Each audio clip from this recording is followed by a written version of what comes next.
We request all of you to call back your friends also if they are not here, because we are about to start the keynote address.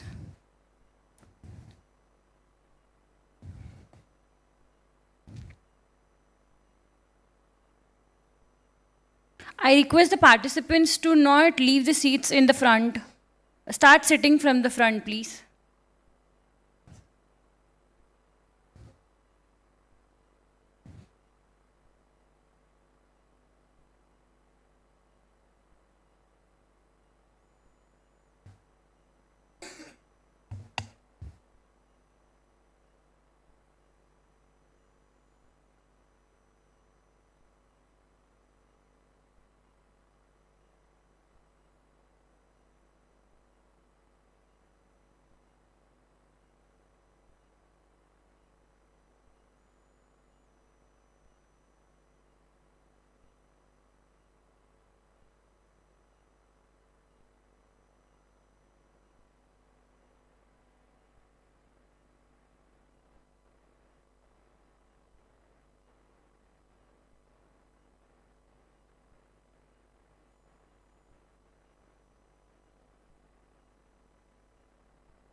Good afternoon, everyone. Thank you for rejoining us.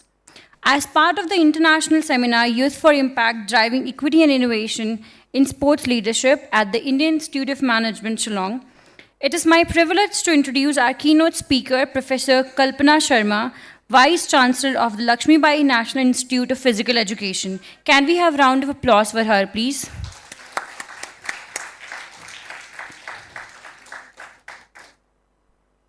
Her work closely aligns with the vision of today's seminar, empowering youth, advancing sports leadership, and promoting innovation and equity in sports ecosystem. Ladies and gentlemen, please join me in warm welcoming Professor Kalpana Sharma to deliver the keynote address.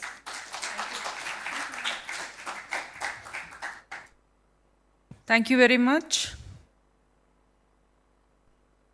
At the inaugural session, I think the tone for the day for this seminar has been very, very specified by Honorable Secretary Sports, Ministry of Youth Affairs and Sports.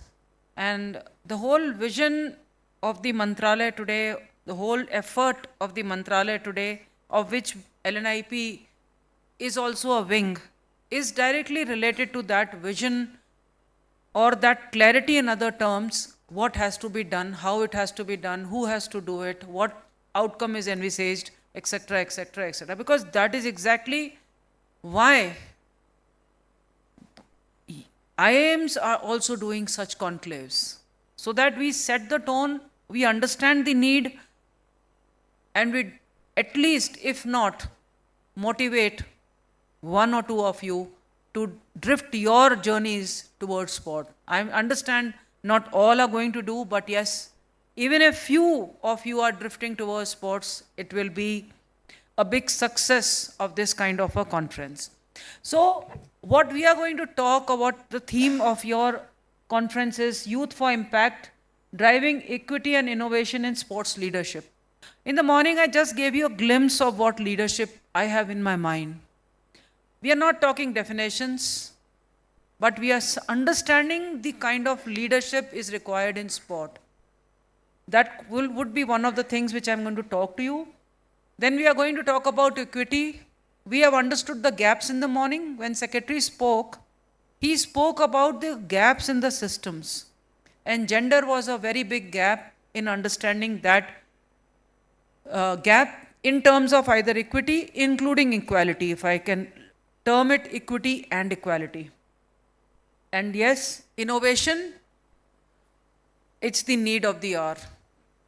Our incubation centers in universities can flood with ideas of innovations in sports in one form or the other. Right from a societal impact to a health impact to a fitness idea to a entrepreneurial idea to a scientific idea to a operational idea, I think sports has got everything.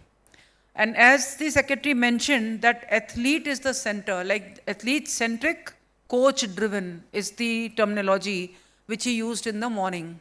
I think now that we are drifting or shifting the focus of the country towards organizing Commonwealth, organizing the, where is Commonwealth, any one of you going to be organized? When, which year, which city? All of you know it? Because morning only few raised hands, so I thought at least one more question can be taken. Well, so 2030, Ahmedabad, we are gearing up. 2036, we are hoping again. Which city have we bid for Olympics? Sure. Will Ahmedabad be able to handle alone? Multi-city? Great. Similarly, the sport will be handled by multiple people.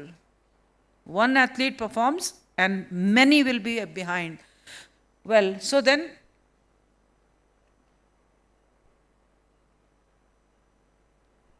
how do this move?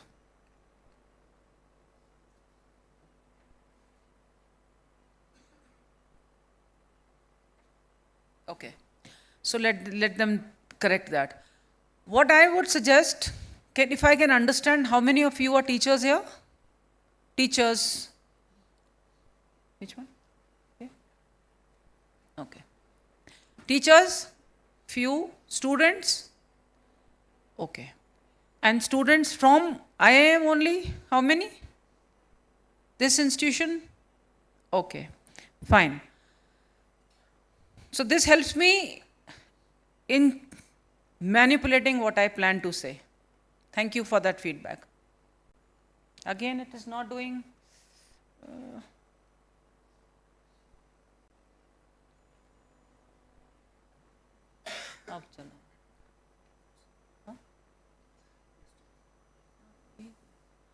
Fine. So today now let us understand what is sports leadership movement.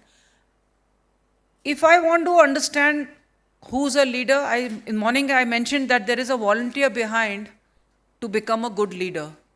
And volunteer means what? That you are able to take up any work with a selfless approach. I have seen journeys of people of last 20 years, those who have been great volunteers and they are now great administrators. So volunteering gives a great window, and the time where you are now, if you are 19 or 20 or 22, this is the right time to invest yourself into great volunteering time so that you can convert yourself tomorrow into a leader's understanding the nuances of the small things which go wrong. Just for example, I was trying to change my slide was not changing. Somebody help me. Maybe there is a volunteer behind who's helping me. Morning, we just opened that souvenir.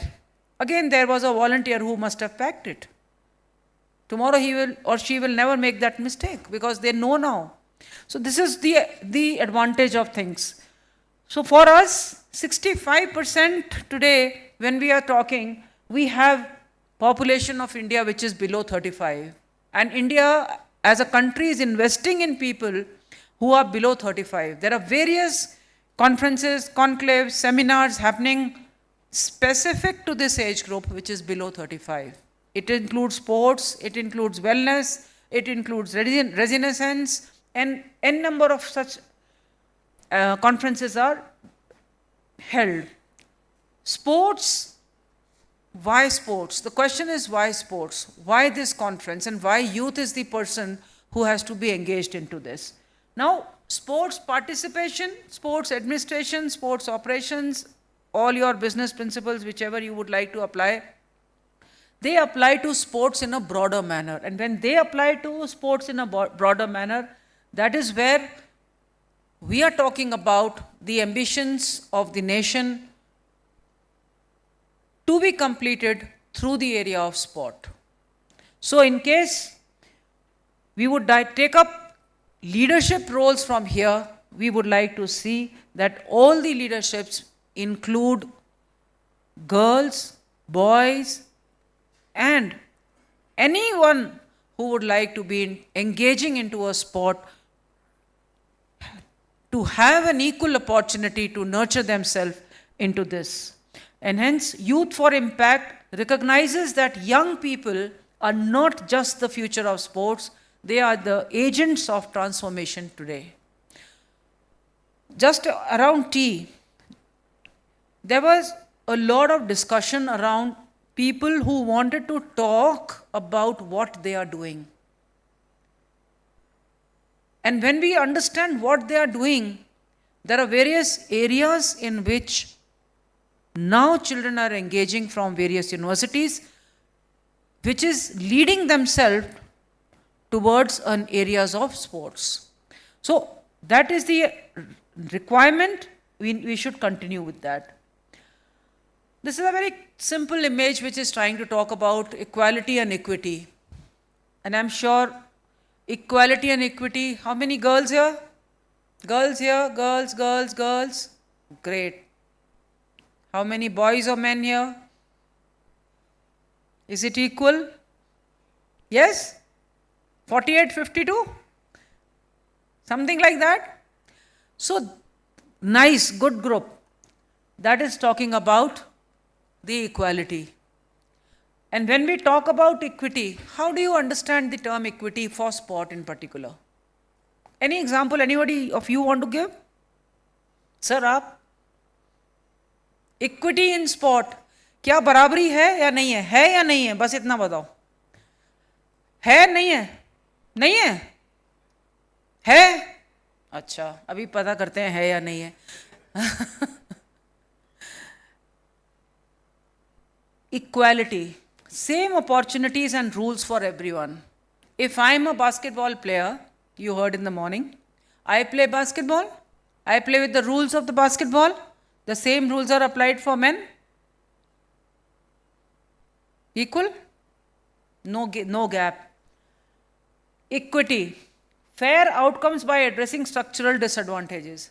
If I win a match, and if my counter men, they win a match, if the government is paying 10,000 to me and 50,000 to them, what happens to the equity here for men and women? Somebody said yes पीछे से, तो yes तो नहीं है ना, मान ली. अब अपना पॉइंट भी बताना पड़ेगा आपको थोड़ी देर बाद, अभी नहीं. तो this is the gap which we are seeing. जैसे कहते हैं ना कि इंडिया को क्रिकेट खा गया, ऐसे ही कहते हैं इंडिया के स्पोर्ट्स को क्रिकेट खा गया मतलब कि it has not actually helped in other games to grow. Same way, if we are not giving clear equity to the ladies who are athletes and winning, again what will happen? They will not be into the mainstream of sport and they will quit only to get jobs after getting national or university participation, and they'll be out of it. So equality opens the door and equity ensures everyone gets their rightful. So equality is seamless, equity is fairness, equality opens the door and equity ensures everyone can enter to it.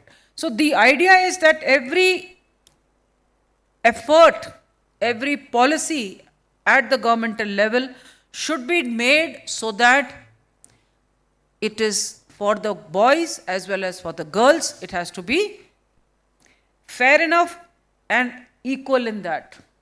So when we talk about equality, we understand if we are making policies on the top, how things have to grow from the bottom also. So that is where the grassroots sports come. And when we talk about grassroots sports, we are talking about the demographic advantage our nation has as of now. We are a big nation, big population, but we are not a sporting nation. We want to become a sporting nation by 2036 with medals, but by 2047 we aspire to be a very, very top nation when it comes to sports. But what is required? What steps are required to be taken today? That means we have to create and engage youth into policy, youth into governance, and also in various administrative positions. Morning sir was also mentioning it's quite a similar point if you see this. But if I ask you people, what kind of a governance? National Sports Federation is one thing which was mentioned. What other governances are there? And these governances, mind you, will lead to courses tomorrow. What courses are required? What kind of a human resource development is required? So that is the co-creators of policy, governance and administration. All sorts of, you can list out the activities, you can list out the areas of operation where youth is required in the sport. We are talking not only 3 words here, we are talking in 3 words a whole lot of things which are related to sport. For example, we were just seeing your Meghalaya, some sports activities going on outside. When we were coming to this place, what is important there? Audience. Somebody has to see. Then somebody has to manage the audience. There is a car parking. Somebody has to manage the car parking for that. Somebody has to make that ground. Somebody has to see whether that ground has made correctly or not. Somebody has to mark the ground. Somebody has to see the arrangements done around. Water is there or not, first aid is there or not. Somebody has to see the protocols. When the chief guest will come, who will visit, who will receive, where will he go, etc., etc. These are all things which require trainings. These are all things which require clear courses, and that is where today youth need to understand that what are these areas in sport where they can also engage themselves. I'll give you a very quick example of an international practice. 2 practices rather. How many of you I'm giving you a general example, then I'll give you a sport example. How many of you know the organization called ISAC? ISAC, yeah? Yeah? Okay. What is that? Isn't it for the youth, by the youth? Yeah? It is. It is run by students. First year, second year, third year students of colleges of various, across the world. Then they have activities conducted by themselves for grooming youth leaders. I'm giving you very few examples. There is ample things they do. But none of people like us go and control them. Nobody. They are doing it themselves, they are planning it themselves, they are running it themselves, and they are engaging in it. And they are actually helping themselves groom as leaders tomorrow. उसी में कोई volunteer होगा, उसी में कोई leader होगा, उसी में कोई teacher होगा, उसी में कोई 1-2 साल आगे, 1-2 साल पीछे होगा. What happens? What advantage it gives? This can be just a organization, let's forget the name Isaac now.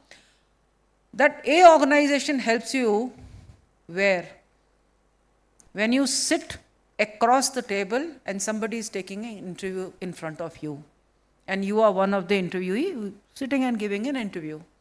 Somehow or the other, if you are giving an example of your experience or your learning there, it helps you in hiring also.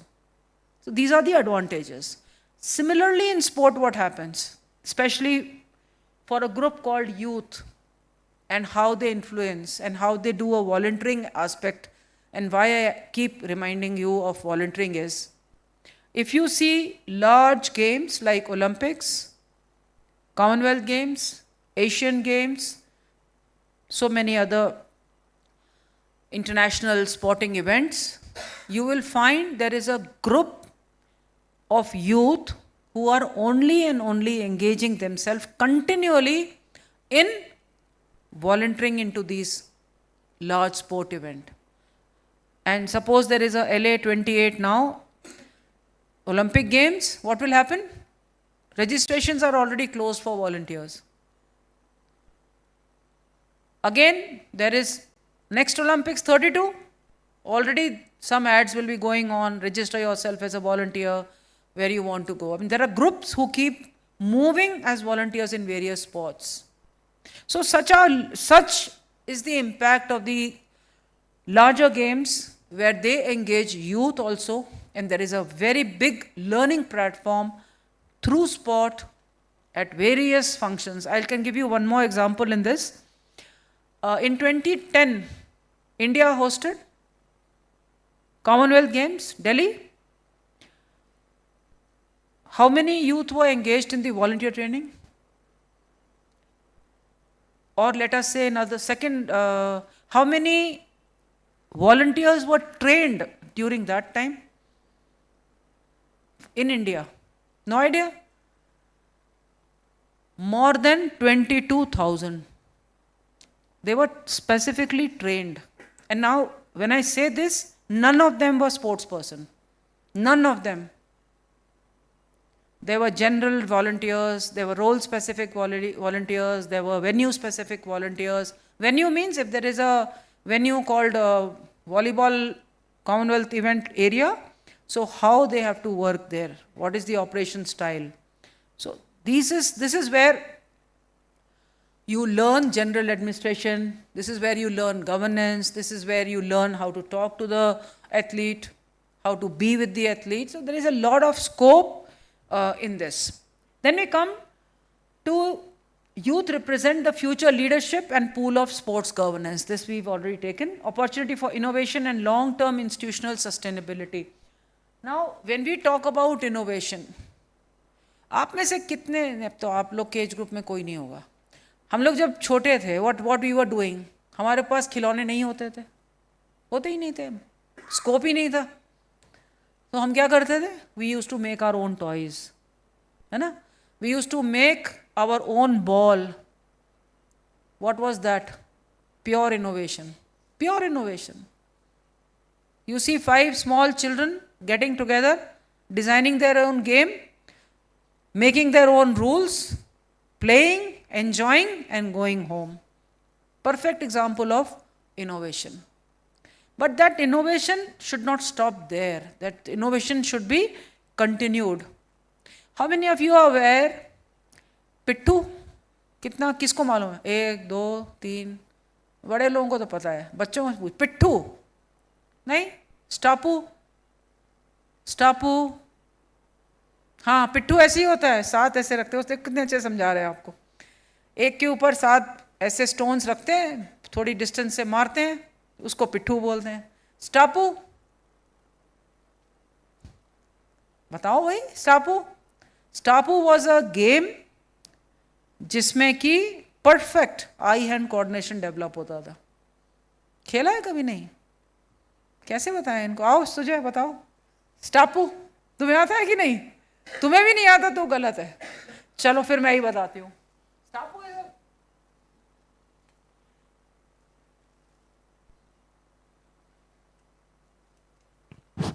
Okay.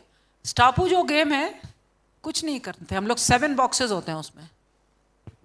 Yes अब आ जाओ चलो. So if that is the first where the player is standing, then there are 1, 2, 3 boxes, then 4, 5, then 6th is again a big. ये नहीं है, ये गलत बता गया आपको। फिर से ठीक करते हैं इसको। यहाँ से फर्स्ट में डालेंगे तो फर्स्ट को आपको क्रॉस करना है, फिर सेकंड, फिर 3 4 6 7 8 एंड देन गो बैक। अब तो करो। सो ये जो गेम्स हैं ये क्या है? हम घर में बैठते हैं, बच्चे इकट्ठे होते हैं, we play, we enjoy and we go back, but they are the, thank you, they are the ones which give us the opportunity to engage ourselves, and this is where sports starts. Well, this is to be sustained in the country. If you are at a place and if you see children around you and if they are not playing, please see that they play. And that is what secretary mentioned in the morning, that is the role of Kalpana madam, that engage every child into play. So I encourage you also to do the same. Please see at least 10 children play along with you, and you see the benefit you will get, and you scale it and you sustain that. You will see in the years to come you would have influenced already millions of children. Well, so again, lot of skills can be developed if we are continually engaging into this. Many of you, how many decisions you take before you come to the college? How many? बताओ। अभी ये खेल रहे थे, कितने decisions लिए मैंने? Okay, take a decision. Stand. Stand. This is not your decision. Sit down. This is not your decision. You have to take a decision. So if you stand in front of the wardrobe, you take a decision. आज क्या पहनना है? सोचते हैं ना कि नहीं, आज क्या खाना है? These are decisions. कभी मम्मी लेती हैं, कभी खुद लेते हैं. So decision making is something very important. We need to understand, as children of the age group between 15 to 25, opportunities of taking decision come if you engage yourself well into sport. And if we engage ourselves, we are able to take excellent decisions, and even if a decision goes wrong, we are able to handle that wrong decision also. So that is the opportunity which is required. Talent, of course, we can go on and on talent. I will not go into talent now. Okay. So we were talking about the federations in the morning. It's a good that we have a hall which is quite equally distributed in men and women. But this point also, sir mentioned in the morning, that there are very less women at the top handling sports. And anywhere, even in various institutions, you will see that there are very less women administrators. And they are looking for more and more women administrators to be part of the administration of the sport, to run sport in a manner so that all the policies which are planned can be implemented continually. Now this slide is very interesting again. Why this is interesting? Because this talks more on an equity at home, society. Very recently I was speaking in another talk. That talk was basically कि एक women का group था मेरे सामने, और women पर ही बात हो रही थी कि उनको कैसे क्या किया जाए कि वो लगातार अच्छा काम कर सकें, अच्छे से रह सकें, वगैरह वगैरह वगैरह. तो मेरा आप लोगों को भी एक अनुरोध ही है, especially when we are talking of equality or equity for women. How many of you really agree with me कि एक बच्ची जब पैदा होती है उसे ये नहीं पता होती कि वो कल देखेगी कि नहीं देखेगी? नहीं पता होता. तो जब ये पता ही नहीं है कि कल देखेंगे कि नहीं देखेंगे, तो आज हमारी जिम्मेदारी है कि उसे हम कल तो दिखाएं. तो लीडर तो वो बाद में बनेगी, पहले उसे कल तो दिखाएं. तो ये जो ज़रूरत है आज, this is the most burning issue which comes from home. घर में एक भाई, एक बहन, या 3 बहनें 1 भाई, 5 बहनें 1 भाई? सोचना इसको, ये बहुत थॉट की चीज़ है। और उस थॉट के आगे की चीज़ ये है कि when we talk of having equality at home, equity तो बहुत दूर की, इक्वालिटी की पहले बात करते हैं। स्कूल से बच्चे इकट्ठे घर आते हैं, हाँ या ना? They come together. If the mother is at home, बहुत घरों में अभी भी मम्मी पहले क्या बोलेंगी? जाओ भैया के लिए पानी ले आओ या भाई के लिए पानी ले आओ, बोलते हैं? हाँ, अग्री करते हो ना? Is there equality there? There is no equality. तो ये बहुत बारीक से नीचे से हमें समझना पड़ेगा कि आज अगर मैं 20 साल की हूँ, 20 साल का हूँ, तो मेरी जिम्मेदारी क्या है इसको परिवर्तन करने में। तो it is your role as youth today that you change this. When I stand here, I have 2 children, 1 daughter, 1 son. They have been developed with full equality at home, because I saw that in my mother, and I promised myself that I will not do that, and hence I did. So I want all of you also to pledge on this in your heart that you will also take care as youth, because sport बहुत दूर है जब तक ये हम परिवर्तन नहीं करेंगे। तो we need to understand that equality घर से शुरू होती है, सबसे पहले घर में। The family plays the foundation of equality, and all the actions which are there, they should be taken care of. In fact, एक और मैं इसमें example देना चाहती हूँ, and that example is relating to the lady of the house having food at last.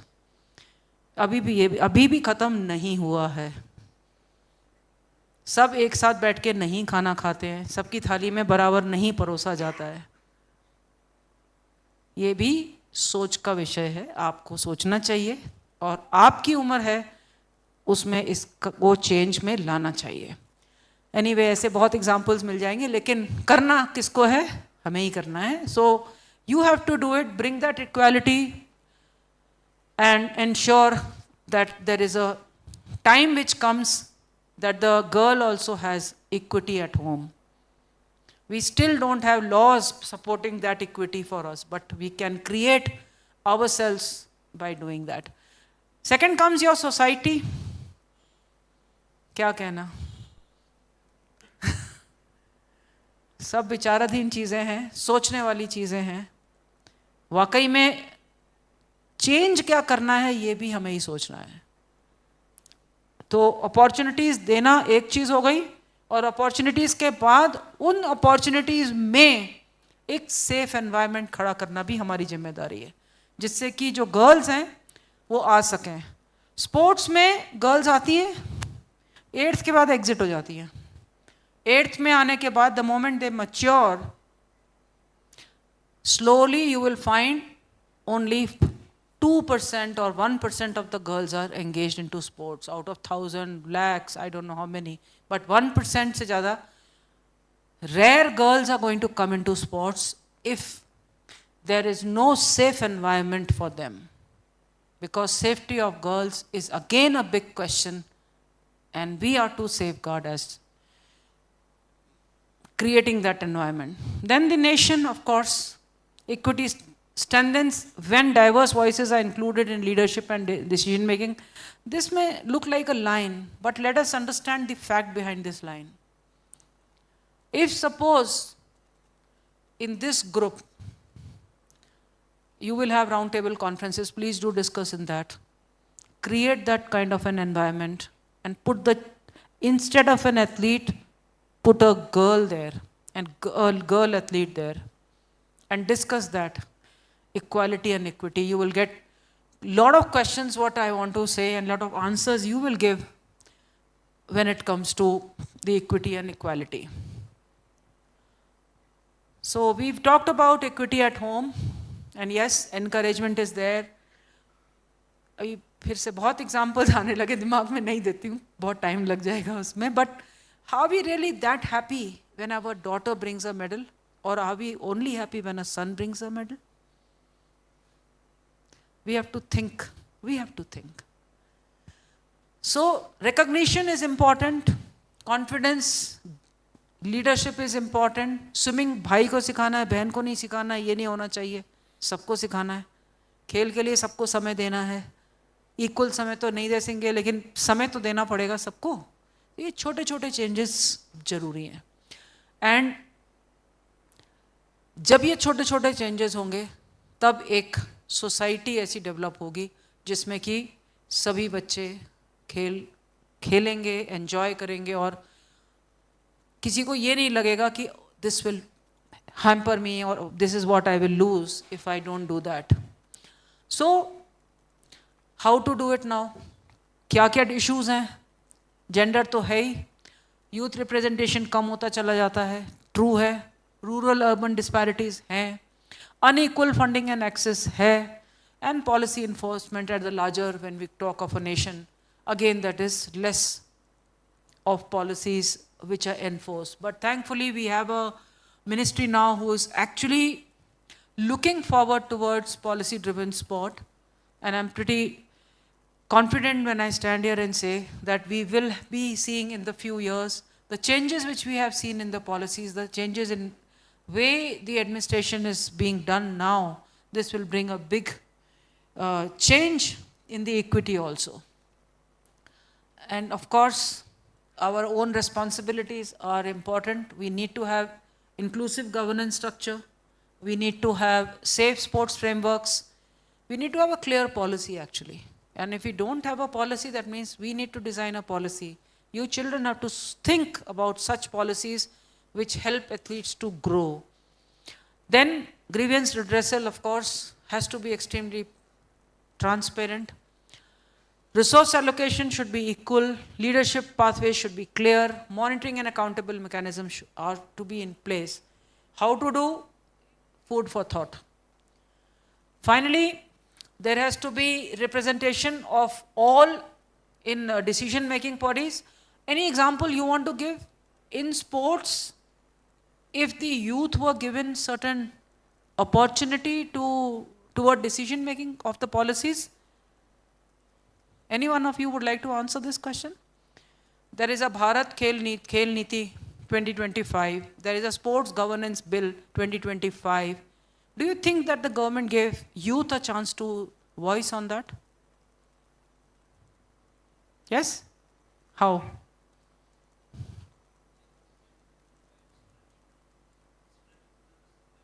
No. Youth की voice कैसे आई? It is not the strategic pillars. Pillars are there. The voice comes when that policy as a draft is placed online for anybody to give a feedback to it. That is where is a youth engagement. For all these policies, they were available online for anyone to give a response to it, and that is where I think this time it was an opportunity for anybody to voice if they would like to, if they wanted to say something on it. Of course, governance and leadership training, Morning sir has already spoken about it. Data-driven and monitoring, equity audits. There are certain interventions which are really, really required, and I'm sure they will be in their place soon. Women's cricket, I wanted to give the example again to that boy who last time said that things have been equal now for boys and girls. They have come equal after many, many years in cricket. This year, when the women team won the cricket World Cup, so they were finally treated at par as boys or men cricket. So that's a very good, I will say, a change, and that was also a decision by the BCCI, and hence it has been quoted here.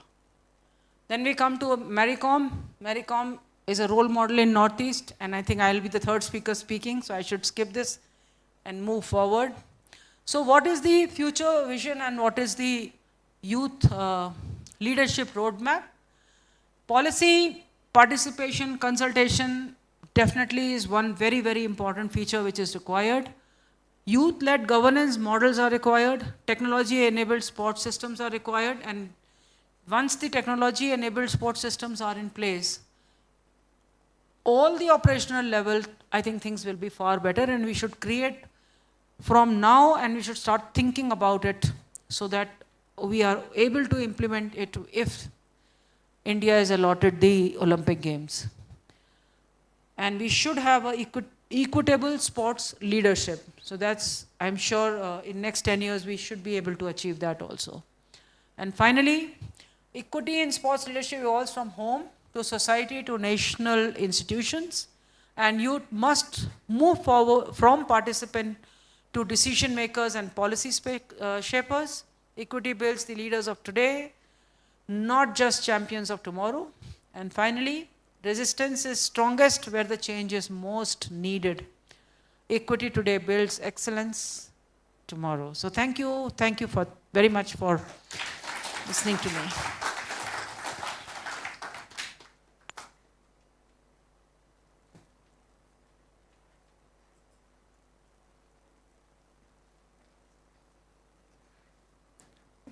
Thank you very much, Professor Kalpana Sharma, for your insightful and inspiring keynote address. Your reflections on physical education, sports science, and capacity building added immense value to our seminar and have given us all a deeper understanding of what it truly means to build an inclusive and high-performance sports ecosystem. May I now request the chairperson of the seminar, Dr. Pradeep Rathod, to kindly come forward and felicitate Professor Kalpana Sharma as a token of our gratitude and appreciation.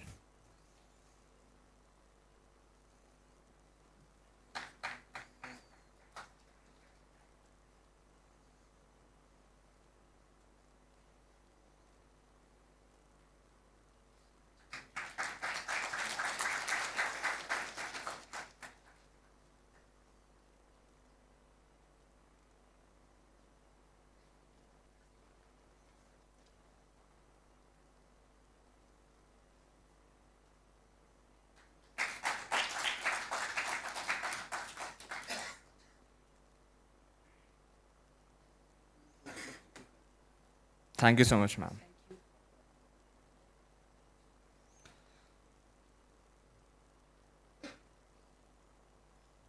So that brings us to the end of this keynote address. We will be starting with the roundtable discussion in a few minutes. Thank you so much.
is delayed.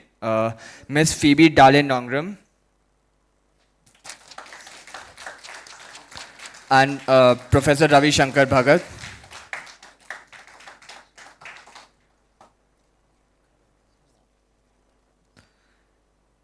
Thank you for joining us on the dais.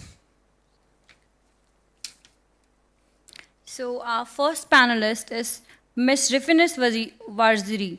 Rifinis is a 21-year-old mountaineer and athlete from Shillong, Meghalaya, currently pursuing her Bachelor of Science degree at St. Anthony's College, Shillong. On 18th May 2025, she successfully summited Mount Everest via the South Col route, and her mountaineering journey also includes scaling Mount Abi Gabon and summiting Mount Labuche Peak, reflecting exceptional discipline, resilience, and determination to push beyond limits. Beyond mountaineering, she's an accomplished martial artist, a gold medalist at the Northeast Jeet Kune Do Championship, a multiple silver medalist at the Meghalaya State Level Kickboxing Championship, and a gold and silver medalist at the Meghalaya Games in Sanda Wushu, along with a 5th place finish at Khelo India in Sanda Wushu. Professionally trained at the Nehru Institute of Mountaineering and Himalayan Mountaineering Institute, she has also undergone winter training at the Siachen Glacier, served as an NCC cadet, and continues her journey as a mixed martial artist fighter, inspiring young people, especially girls, to pursue sports, leadership, and excellence with courage and commitment. Can we have a round of applause for her, please?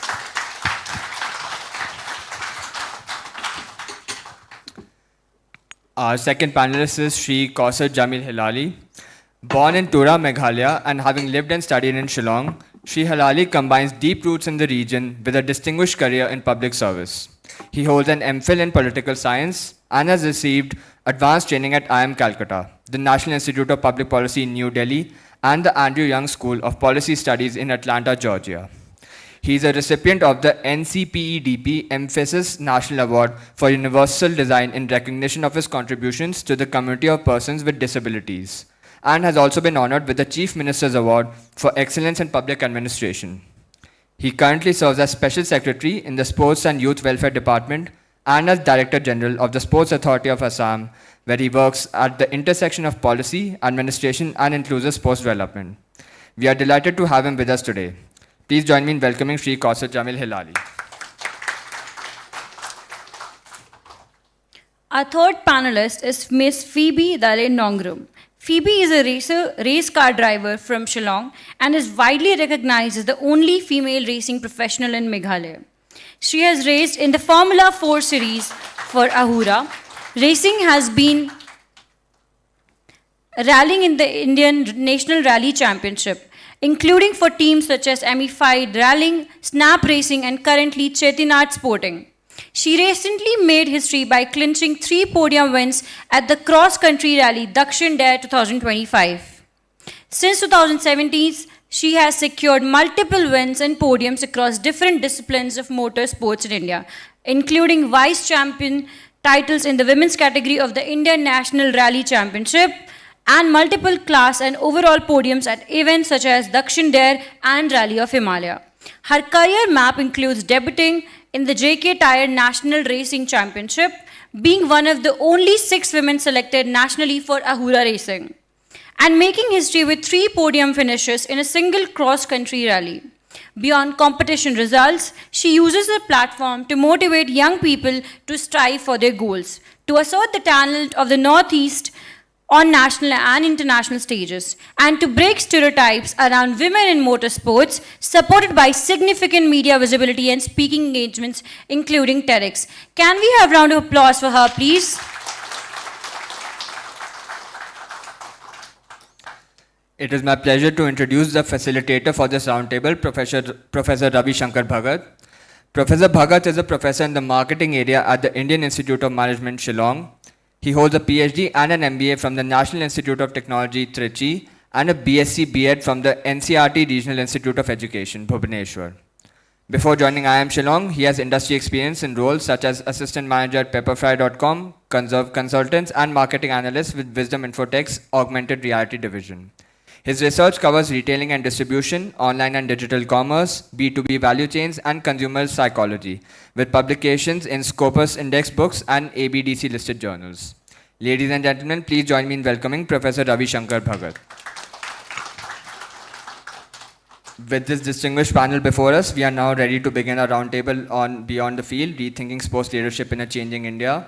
So I would like to invite our facilitator, Professor Ravi Shankar Bhagat, to take over the session, guide the conversation, and engage our panelists on their journeys and perspectives on sports leadership. Thank you so much. Thank you. Okay. So the theme which is given to us today is sports leadership, thinking beyond the sports arena in a changing India. So at the outset, I would like to just build the scope of the discussion and would request our participants and also all the students and all the international delegates to be ready with their questions. So I would also request our esteemed panelists here to introduce themselves and give a brief idea of what they think is changing in today's context in relevant to whatever the area they are coming from.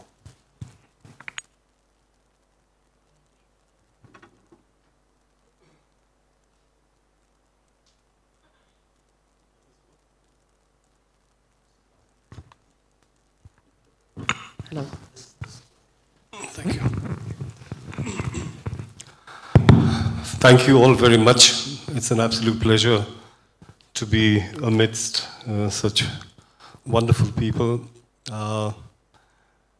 In fact, when I came, I got stuck, kind of lost in the woods, literally. It took me an awful lot of time to reach. But I think,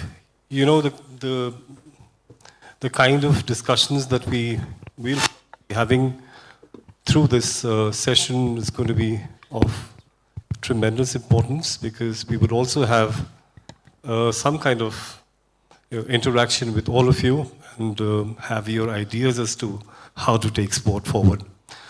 I was introduced, I'm Special Secretary Sports, and I studied in St. Edmunds here, also in Nehu, many, many years ago, of course.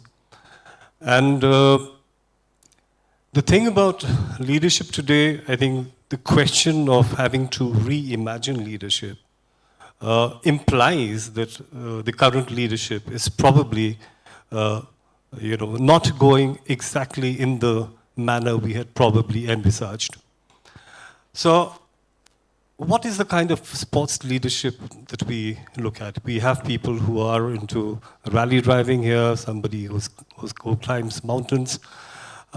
And yet, there are so many like them, and who are still probably lost in the villages, still looking for a way to a platform, having the requisite skills and everything else, but still looking for that little platform where they'll be able to showcase their skills and be recognized as someone who has the necessary skills to be, on the national stage or on the state stage or on the international stage.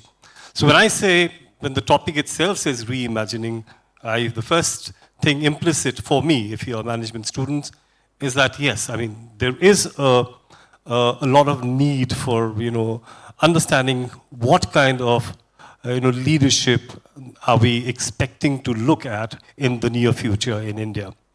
Traditionally, you probably know how the sports hierarchy works. Just give me a couple of minutes for me to explain. You have the International Olympic Committee right there at the top with its own charter. And you have the Olympic committees of all the nation states that are affiliated to the IOC. And in turn, you have national sports federations, like, for instance, the All India Football Federation, and except for cricket, they are all affiliated to the Indian Olympic Association. And then, of course, there are state federations or associations, as we like to call them. Meghalaya is hosting the National Games in 2027, not many months from now, and you'll be able to see how it actually works. So when you look at the leadership structure in sports, I think you will try and figure, as we go along, with the discussion, you will understand why it's imperative for us to actually look at changing the paradigm in how we look at leadership and how we expect people to lead us in the sports world. Thank you so much. Now I'd like to request Ms. Phoebe to explain that how do you think that the scenario of the sports is changing in your opinion? Good afternoon, everybody. So, in my opinion, since I am from a motorsports background, now again, when you come, to motorsports, it's one of the oldest sports also, but it's never been a sport that has been recognized, by the Olympics Association worldwide, or even in our country. So it is, as of now, motorsports is a recognized sport, but it is still not part of the Olympic. In other countries, it is still called an entertainment sport. So now when I say motorsports, there are different disciplines again in motorsports. It's a very vast sport. The different types of discipline, like for myself, I had got into motorsports through Formula racing.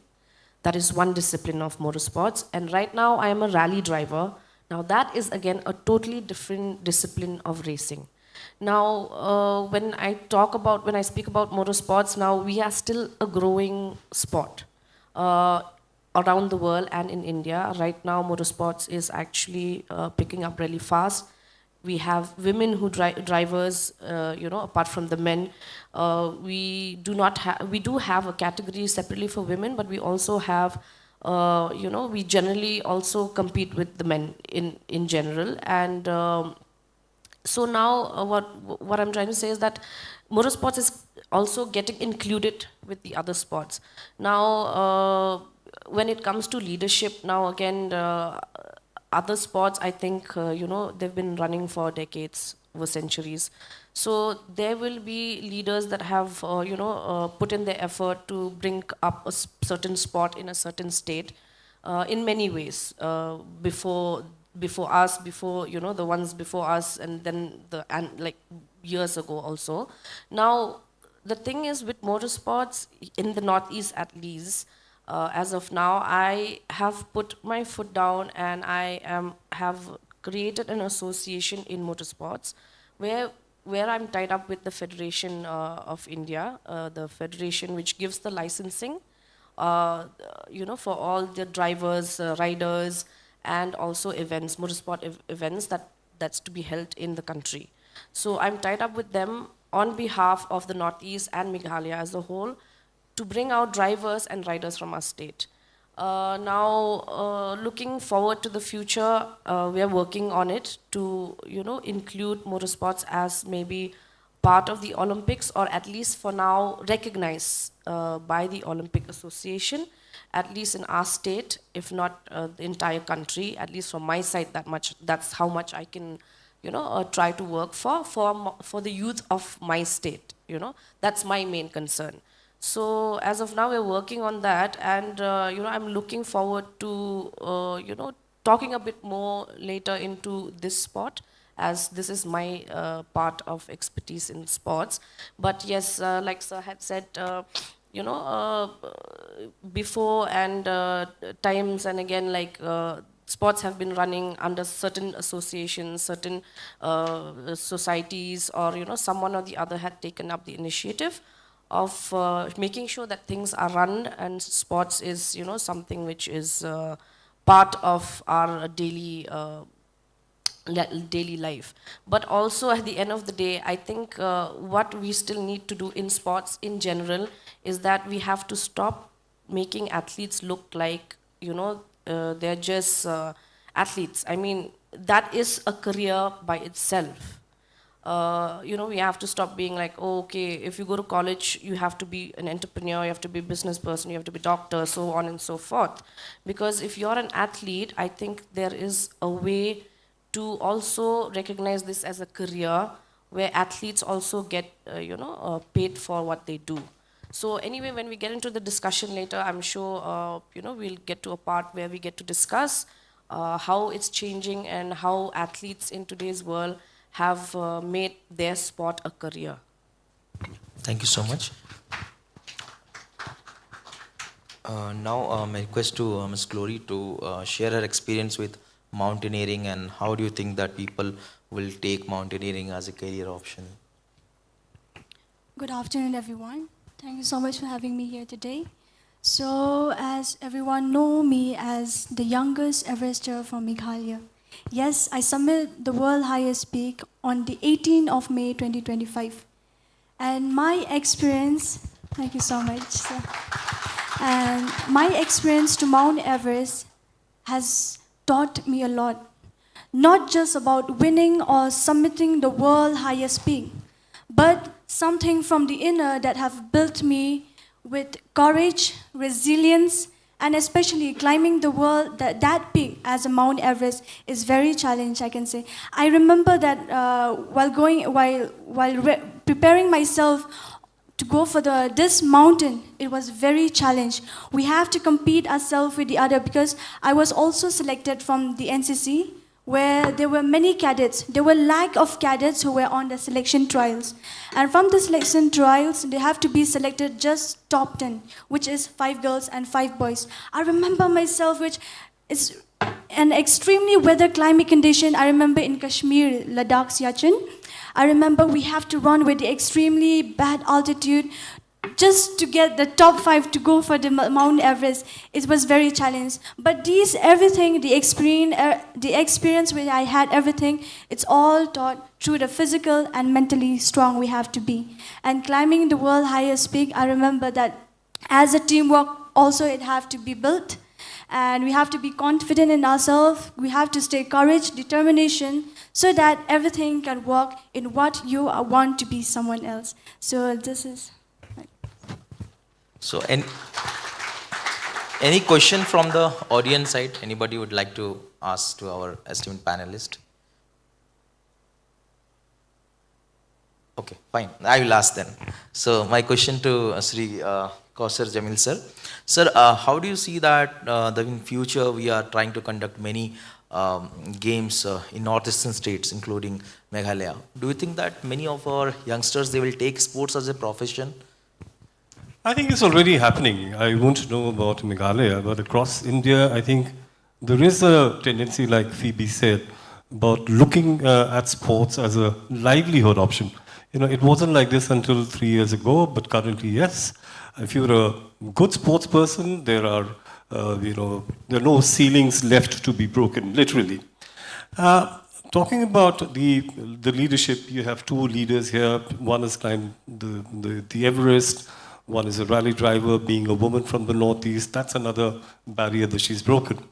But, you know, in terms of having a structure where you actually have people like Phoebe and, I can't get you, Senibi, right? So Phoebe?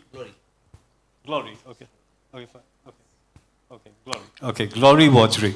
So people like Glory and Phoebe, you know, doing wonders, not just for themselves, but for the sport. The problem with the national sports federations has always been, and let's admit this, I think we all need to address this as well. The national sports federations have traditionally, the higher posts have been occupied either by politicians or by bureaucrats. And there has been very little of, you know, representation from proper athletes. Now, while I may, as an officer, imagine myself to be one of the brightest minds and I have, you know, every understanding of sport in the world, it is not necessarily like that. You need to talk to the actual or have the actual stakeholders on those bodies which decide their future.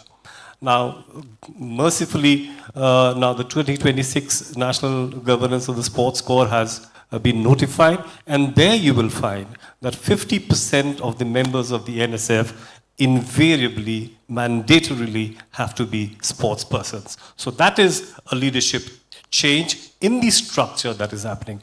Now, interestingly, when I speak to people, you know, there are classes, I mean, most people imagine themselves to be experts in sports. And they'll give you all kinds, they'll sell you dreams, they'll sell you ideas, but on the ground, they're very difficult to actually implement. Like Professor Bhagat asked me, I mean, what is it that we need to do for our sports to develop? I will not give the example of my state, where I think we are doing reasonably well compared to the northeastern states and almost at par with Manipur currently. But the point is, that there is enough infrastructure being built across India. Whether it's Meghalaya or in Assam, there is infrastructure available. Now, you cannot actually look for or expect infrastructure in every village or every block. Now, it's going to be extremely hard to maintain those and sustain those. So having a sustainable sports infrastructure in the Northeast is challenging. So you have your infrastructure, then you need to have athletes platforms. Now, have you ever, yourselves asked this question as to why there are so many marathon runners from Meghalaya? Why is it that the Nongpo and the Ripoy districts, virtually every second person is a marathoner? And whenever you have marathons, whether in Guwahati or in Tripura or in some such place, you'll always have marathoners from, Ripoy winning. So there is a tradition. We have to understand the tradition. We have to kind of figure the strengths and weaknesses of geographical areas, and then we need to identify them. Now, the biggest challenge, and just give me half a minute, the biggest challenge for Indian sports has been the complete lack of, empowerment of the coaches who actually coach the athletes. So if you were to look at me and if I were to play a sport, there needs to be a coach who has to tell me this is the appropriate way of doing things. But the problem is our own coaches only aspire this much. The only thing that they want is probably a gold medal at some sub-junior, junior level, and very excited, very happy. It looks good on their CV when they say, okay, one of my students or athletes or players has won a medal at the junior national games. That isn't enough. The coaches across India, and if you look at all sports, never mind whether it's Maharashtra, Tamil Nadu, the good states, the coaches continue to hold on to what I call status quo in their heads. And one of the biggest problems, like with most of us, is that we do not want to unlearn. We have to remove our biases first, but the problem is the coaches refuse to unlearn their original biases and relearn things. So I think that is a big challenge, and I think everyone has to work on those, particularly state governments. Thank you so much, sir. I have another question. Is there any question from audience side? Okay. Sir, you want to ask something? Okay. So my question to Ms. Phoebe is that sometime in motorsports it could be very challenging, and it's also like a mental test also along with physical. So how do you keep yourself motivated in that kind of situation? So I'd like to correct you a bit. Motorsports is not sometimes difficult, it is very difficult. So basically, in India, not everybody is sponsored in motorsports. Some of us, we try with our own best way of capability of doing so and getting to be part of the sport. As it is, I started my Formula racing with no help whatsoever at all. I used to work in Bangalore. I had decided that after 12 years I would come back home and start fresh back here. And when I had come back, I thought to myself I'd take a break for a year. So in that break that I was taking, someone had called me and said, hey, listen, we know you used to love racing, and all that, and you never had an opportunity. And there is this man from Coimbatore, now he is my mentor. His name is Sarosh Hataria. He's going to start the first ever Formula women's team in India. So why don't you go ahead and, excuse me, why don't you go ahead and, try it out and see if you pass the selection round. So to my surprise, there were 60 women from around India. And so the selection round was cutting, like whoever does the fast lap timings will be selected in batches of, from out of 60 down to 25 or 30 and then down to 15 and then down to the 6 top lead drivers. So in that, I had no experience. To be honest, I had no fundings.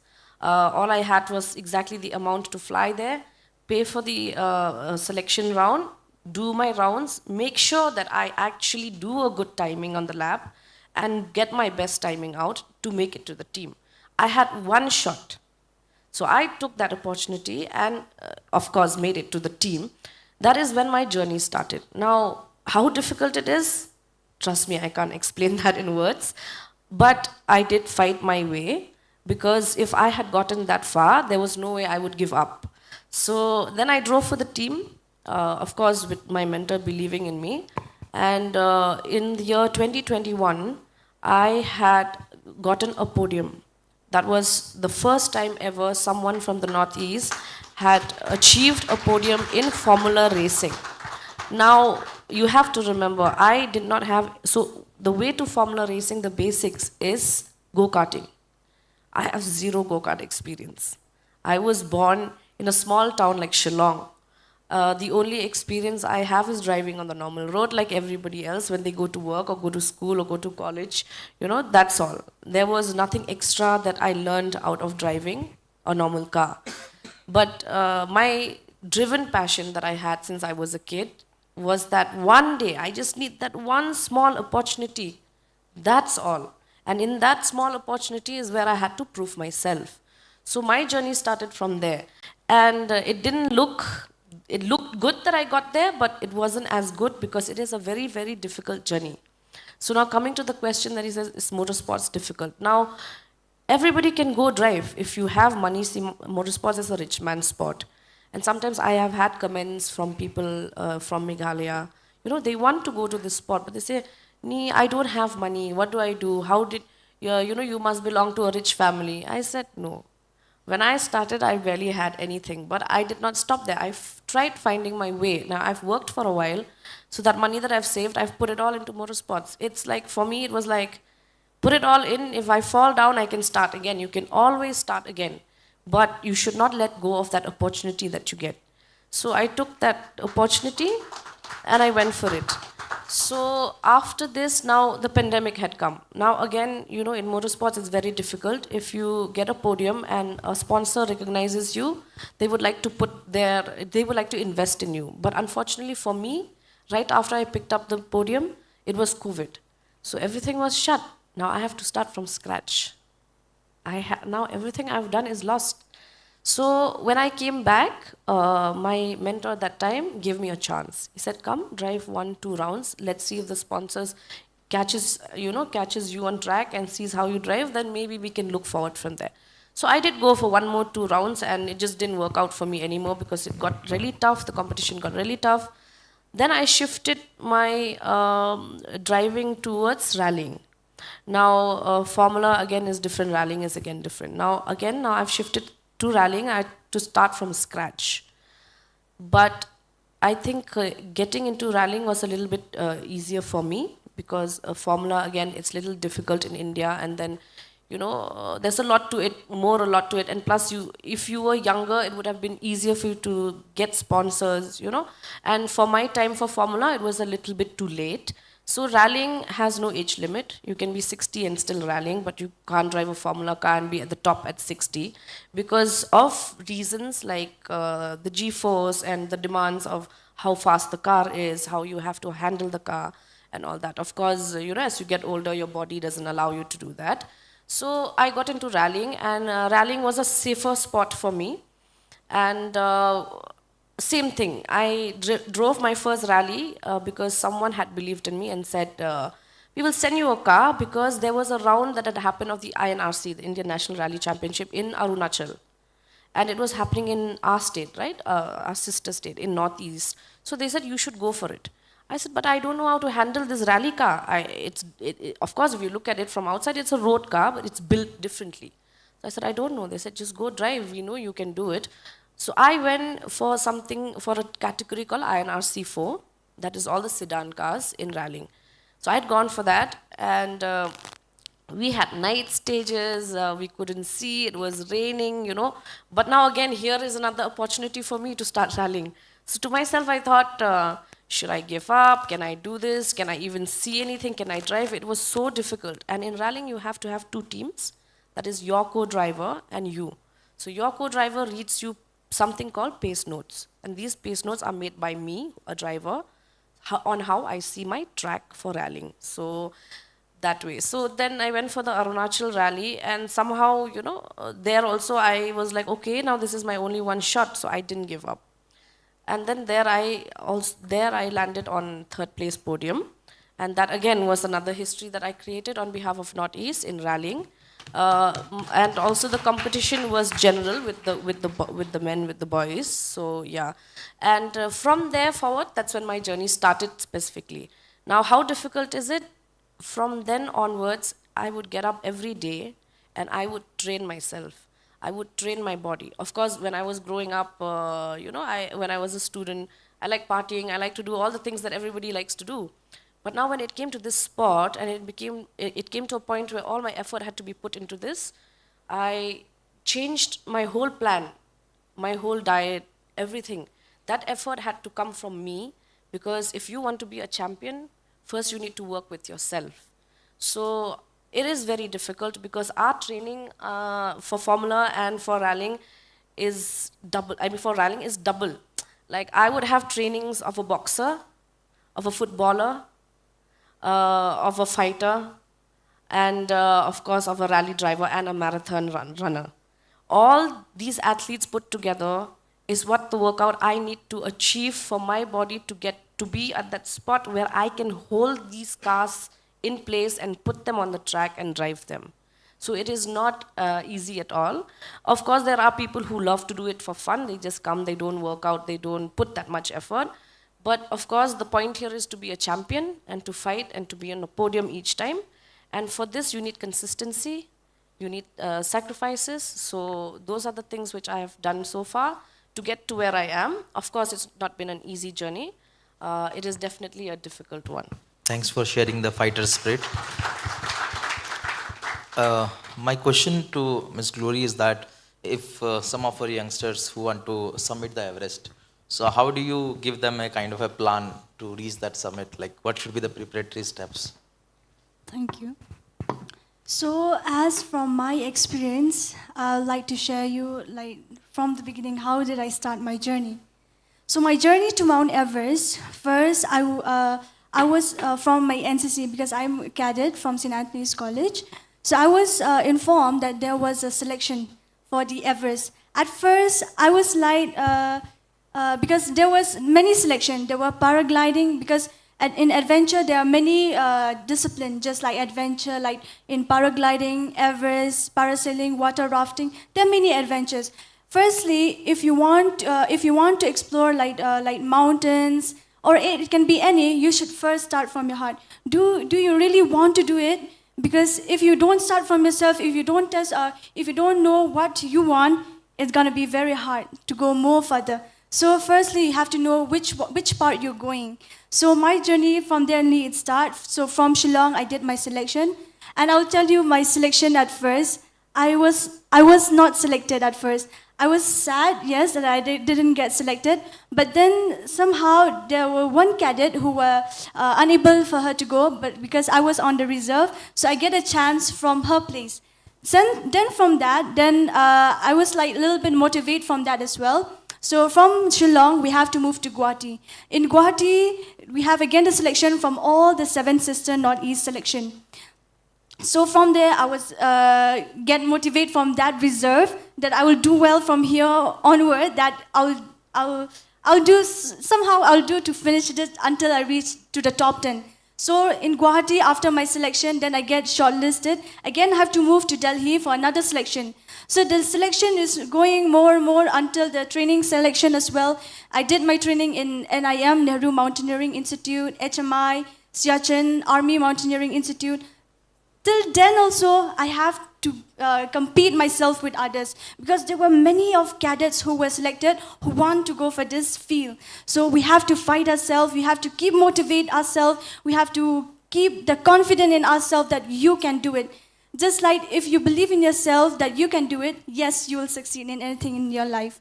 So that's how it takes to my journey. And going to Mount Everest, I'll tell you that we start from Delhi to move to Kathmandu. Kathmandu is a city in Nepal where we start our journey. And the trek that we start to Mount Everest is from Lukla. Lukla is the first village to go to Mount Everest. Everest Base Camp. So it takes days to go, because we have to only trek with by our own feet, and we have to carry loads. It's not easy, I'll tell you. Even the selection process also wasn't easy, but still we are fighting for it. So after that, so our journey start from Lukla to Everest Base Camp, and from Everest Base Camp to go for the final, for the real climb is from Everest Base Camp to the top of the world. Yes, it was hard, and I'll tell you that this journey from mine also, it's from the NCC, and yes, it's like sponsor from the NCC that I got this opportunity. So I grabbed this opportunity as one of my something which I got. So from there, so I start believing that yes, I will do my best until I reach to the top. So yes, from myself also the what can I say? That from myself also, we have to spend money, but still I still keep moving forward to never give up in my life. So Strong determination. yeah, strong determination. So we have to keep confident in ourselves to move forward. And okay, this Mount Everest, if you want to go for this field, firstly you have to be courage in yourself that you can do it, that you will do until you reach something. It can be in any field, it can be in sport, or it can be in anything in life. Just like it's not just like an Everest to climb, but it can also be in life. So yeah, that's all. Thank you so much. It's really nice to hear those experience. I have one question to Jamil sir. Is that especially we have learnt about the adventure sports and motor sports, and they also have a lot of risk associated with it. And I see some of the youngsters who have some sort of interest towards them, but they have again like some family pressure that mat karo, don't do this, these are very risky kind of thing. So how as a policy maker or as a part of the governance system, how can we build that confidence among the youngsters? I think this is a very important question, and I think it's being addressed largely across most states. And while I don't want to sound very cliched, but I think we're doing a fair bit of work on that in Assam.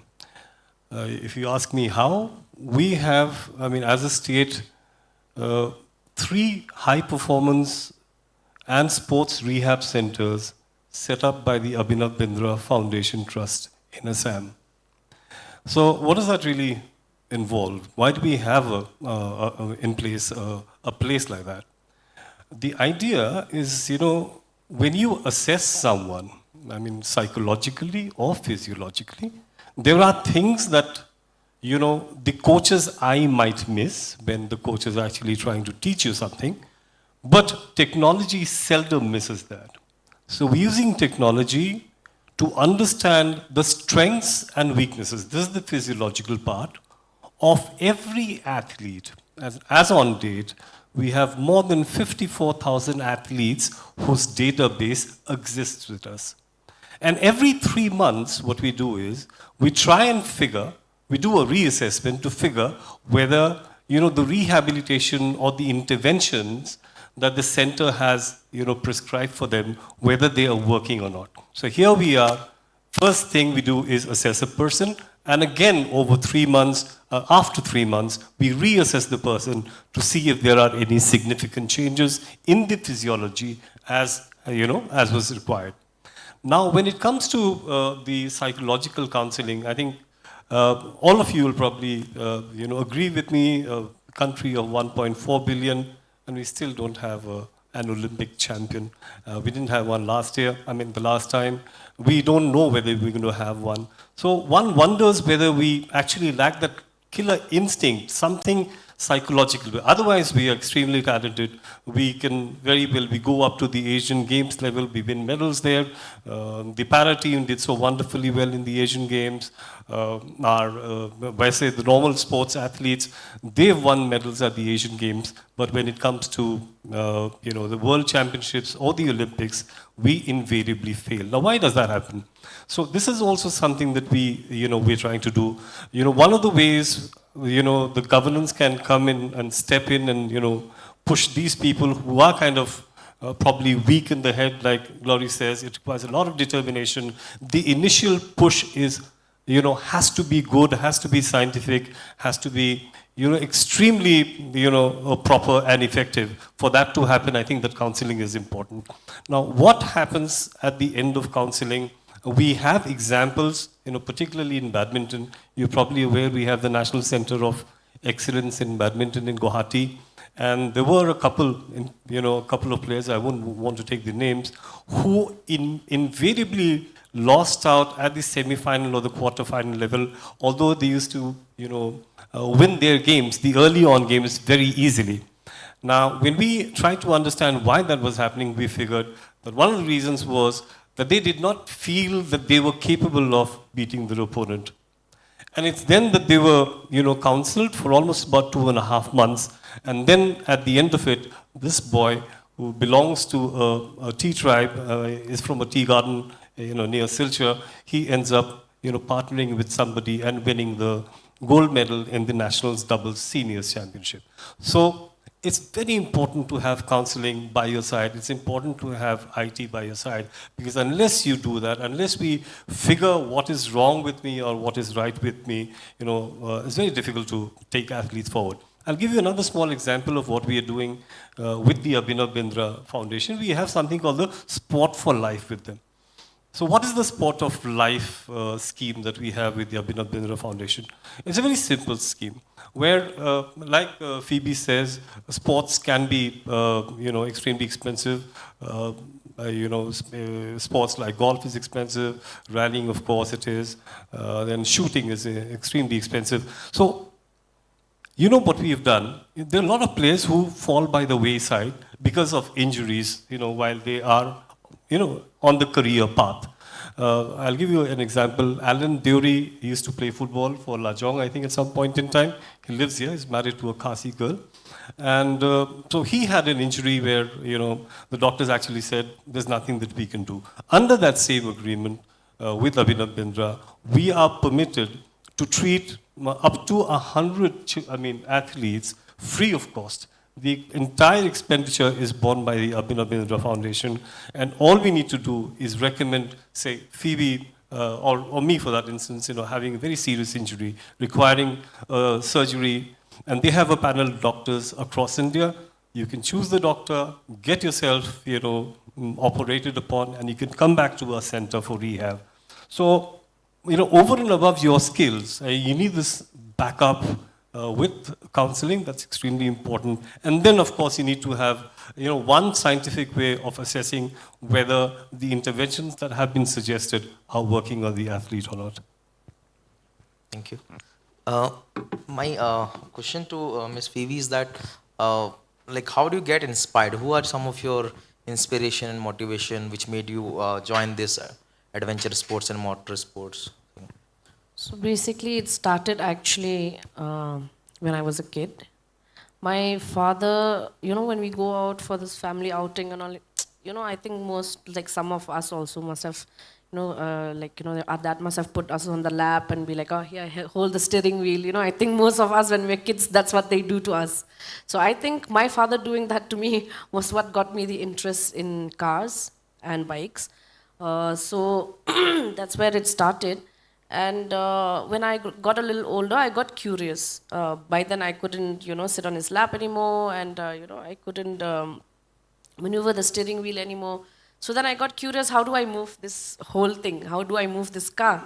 Now I needed to learn more so that I'll know, so that I can sit at the driver's seat myself and drive the car. So the interest started from there.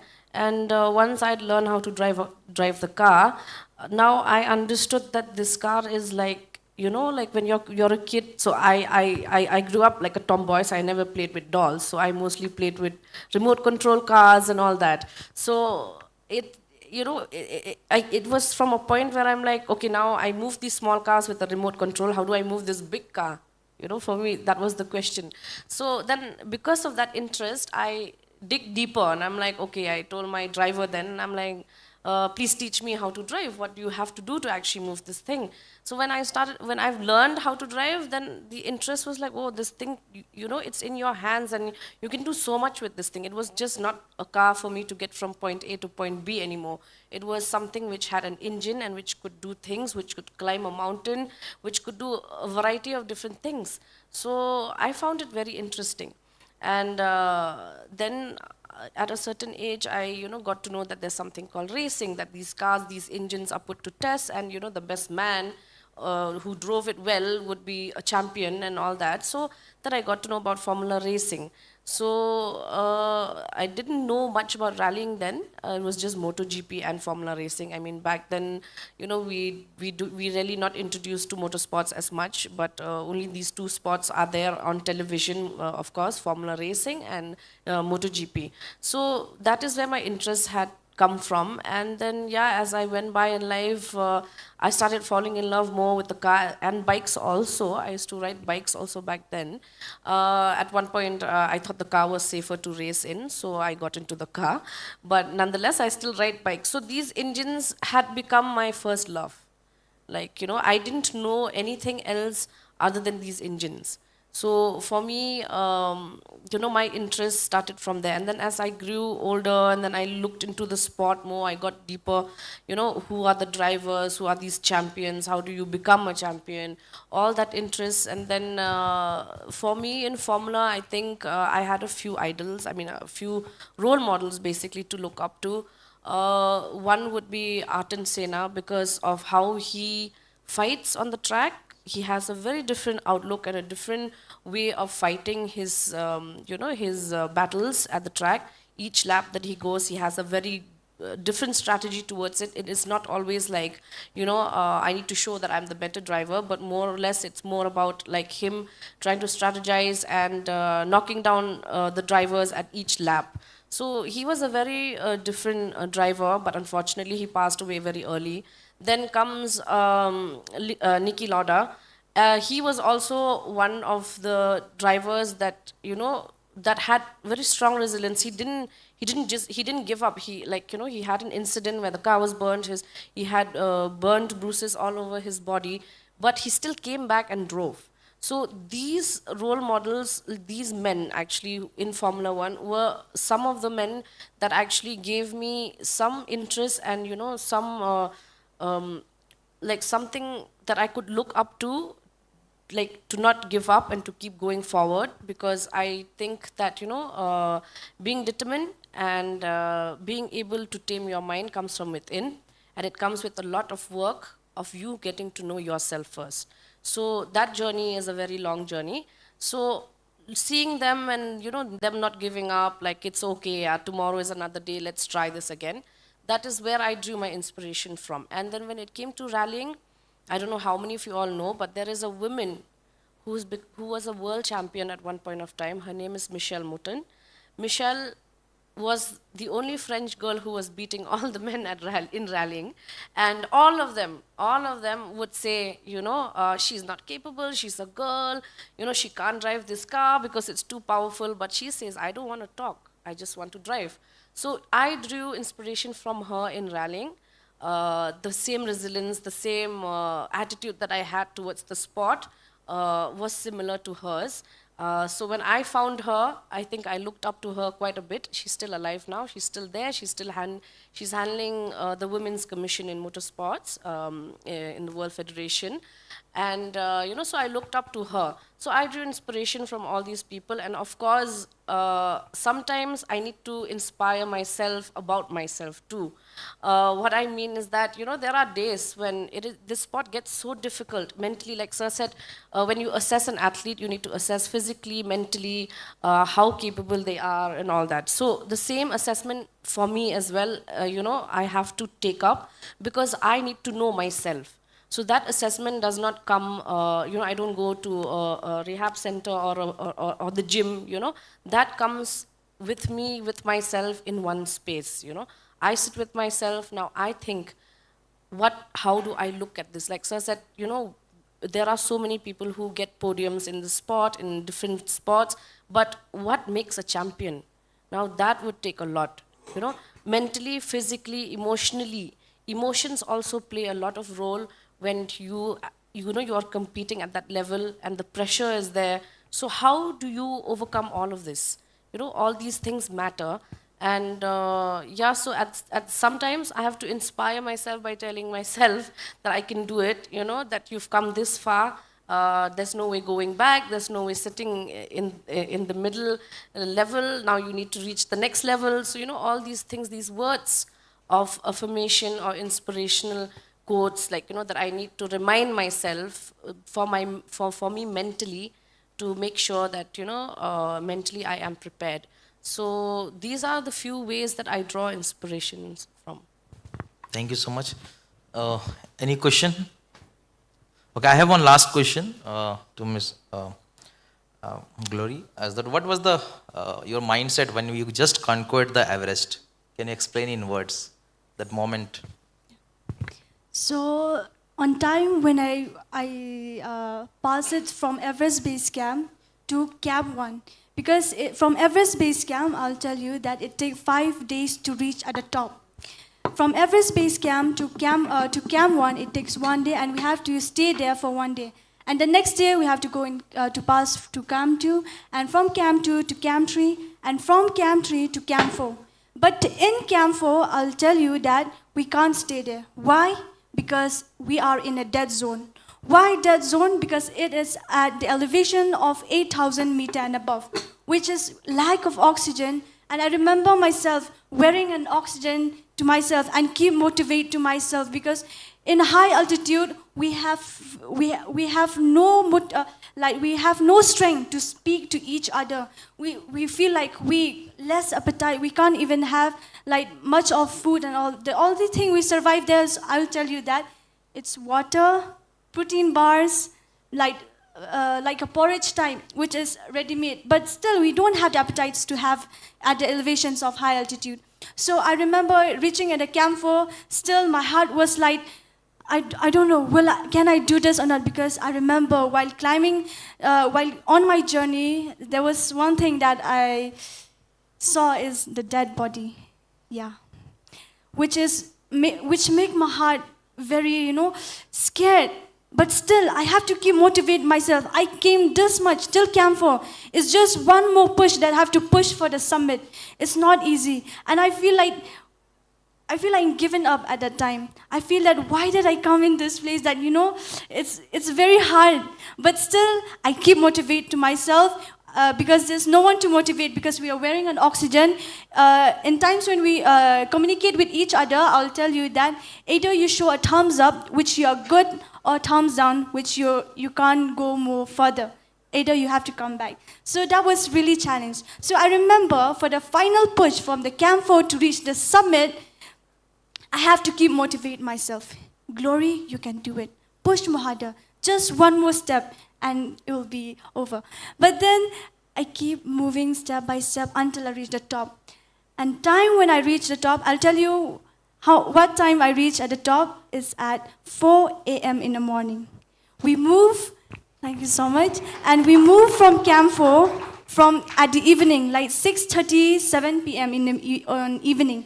And we have to walk. I remember taking an oxygen on my back, moving to the top wasn't easy, but still, by God's grace, I summit the world highest peak on the 18th of May. It's all by His grace. And reaching at the top, I'll tell you that it was very beautiful, so beautiful, which I'm speechless to say it. And I was very exhausted, very tired, because my journey was an hours to reach at the top, and it was worth it. And at that time, I was like thinking to myself, like, yes, I'm done. But no, it wasn't done. I have to go back down safety. Because if I'm not coming back safety until I reach to the Everest Base Camp, that wasn't a success.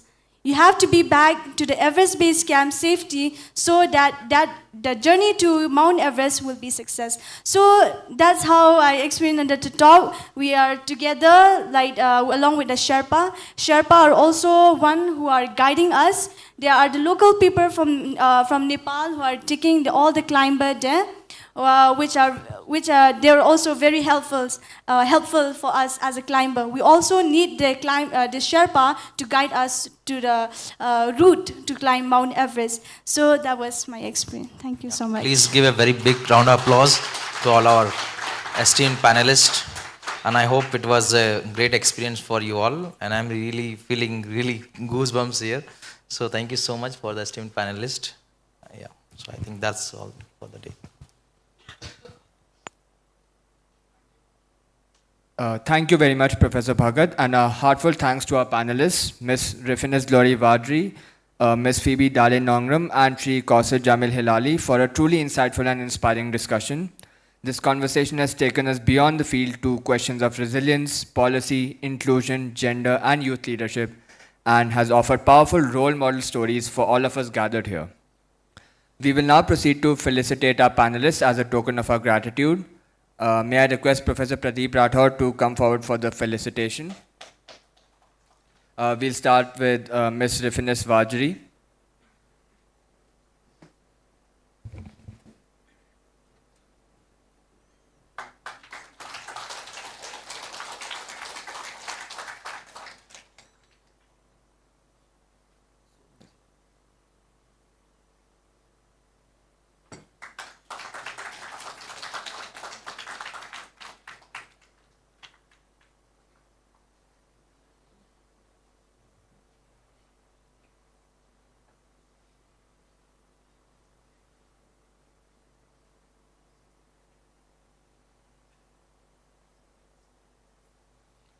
Ms. Phoebe Dale Nongram.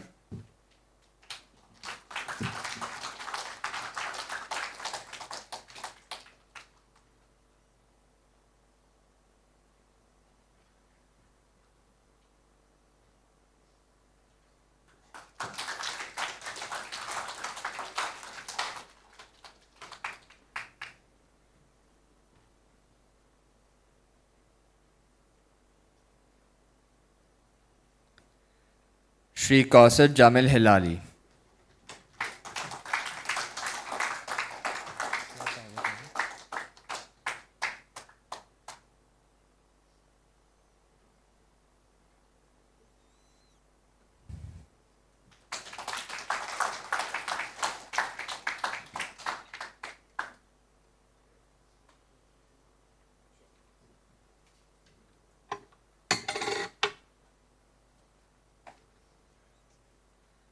Thank you so much, everyone.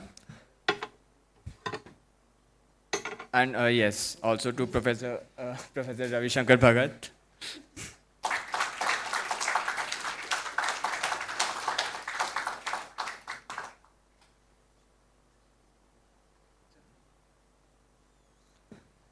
With this, we formally conclude today's roundtable discussion. I would like to thank all the panelists, participants, and delegates for your attentive engagement and thoughtful presence. Now, I would like to request everyone to please proceed to the NAB lawn for lunch. Thank you once again, and we look forward to your continued active participation in the seminar.